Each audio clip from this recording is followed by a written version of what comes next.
Voici encore quelques raisons d'espérer que la mort est un bien.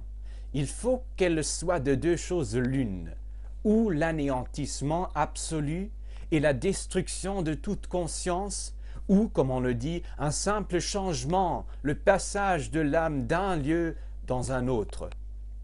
Si la mort est la privation de tout sentiment, un sommeil sans aucun songe, quel merveilleux avantage, n'est-ce pas, que de mourir?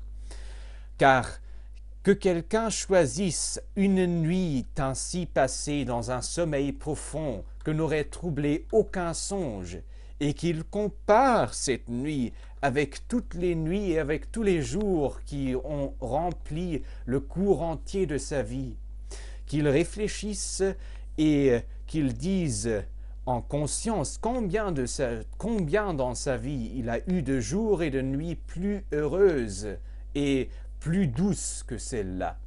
Je suis persuadé que non seulement un simple particulier, mais que le grand roi lui-même en trouverait un bien petit nombre, et qu'il serait aisé de les compter. Si la mort est quelque chose de semblable, je dis qu'elle n'est pas un mal, car la durée tout entière ne paraît plus ainsi qu'une seule nuit. Mais si la mort est un passage de ce séjour dans un autre, et si ce qu'on dit est véritable, que là est le rendez-vous de tous ceux qui ont vécu, quel plus grand bien peut-on imaginer, mes juges? Car enfin, si en arrivant aux enfers, échapper à ceux qui se prétendent ici-bas les juges, l'on y trouve les vrais juges, ceux qui passent pour y rendre la justice, Minos, Rhadamante, Éaque, Triptolème, et tous ces autres demi-dieux qui ont été justes pendant leur vie. Le voyage serait-il donc si malheureux? Combien ne donnerait-on pas pour s'entretenir avec Orphée, Musée, Hésiode, Homère? Quant à moi, si cela est véritable, je vais mourir plusieurs fois. Pour moi surtout, l'admirable passe-temps de me trouver là avec Palamède, Ajax, fils de Télamon, et tous ceux des temps anciens qui sont morts victimes de condamnations injustes.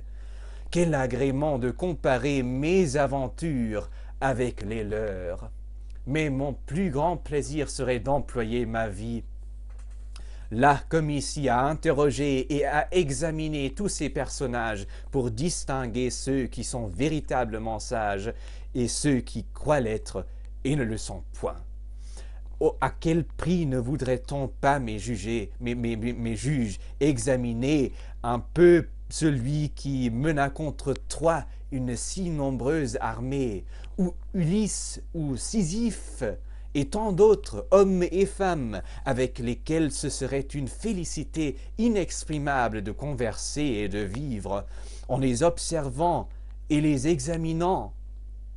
Là, du moins, on n'est pas condamné à mort pour cela, car les habitants de cet heureux séjour, entre mille avantages qui mettent leurs conditions bien au-dessus de la nôtre, jouissent d'une vie immortelle, si du moins ce qu'on en dit est véritable.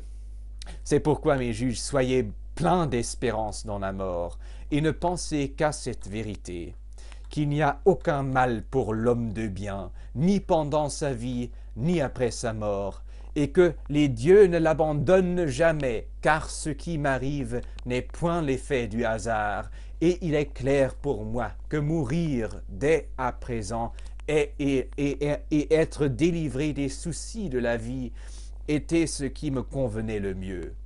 Aussi la voix céleste s'est tue aujourd'hui, et je n'ai aucun ressentiment contre mes accusateurs, ni contre ceux qui m'ont condamné, quoique leur intention n'ait pas été de me faire du bien, et qu'ils n'aient cherché qu'à me nuire, en quoi j'aurais bien quelques raisons de me plaindre d'eux. Je ne leur ferai qu'une seule prière. Lorsque mes enfants seront grands, si vous les voyez rechercher les richesses ou toute autre chose plus que la vertu, punissez-les, en les tourmentant comme je vous ai tourmenté. Et s'ils se croient quelque chose, quoiqu'il ne soit rien, faites-les rougir de leur insouciance et de leur présomption. C'est ainsi que je me suis conduite avec vous. Si vous faites cela, moi et mes enfants, nous n'aurons qu'à nous louer de votre justice. Mais il est temps que nous nous quittions, moi pour mourir et vous pour vivre. Qui de nous a le meilleur partage?